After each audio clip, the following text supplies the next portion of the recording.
Welcome back to the Trauma Team Walkthrough series. In our previous video, we stabilized some patients in first response. Now, in our final entry, let's look at the signs and symptoms of diagnosis. In diagnosis, you will be gathering information based on your patient's commentaries and actions, leading to an accurate conclusion on what ailments they are suffering from. You will be playing as the clever yet sarcastic Dr. Gabriel Cunningham. His keen intellect and insight have made him one of the finest medical minds in resurgam first care. The exam room is where you'll be speaking with patients about their physical condition. Listen carefully through the dialogue sequences, where you will be asked whether what your patient is saying is considered a symptom or not.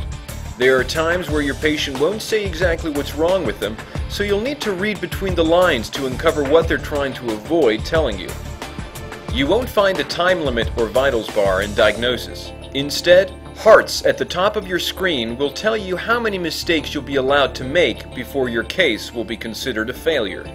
Finding certain symptoms may involve you taking a closer look at the patient. Using the stethoscope, look for body abnormalities, such as shortness of breath or irregular heart rates. For further investigation, conduct a visual exam to find any physical irregularities on the patient. With the diagnostic results, check to see if the patient's measured levels are out of the norm.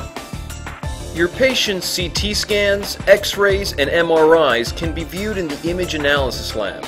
Compare your patient's image with that of a healthy person, and be on the lookout for any abnormalities, as each identified symptom is one step closer to reaching a conclusion.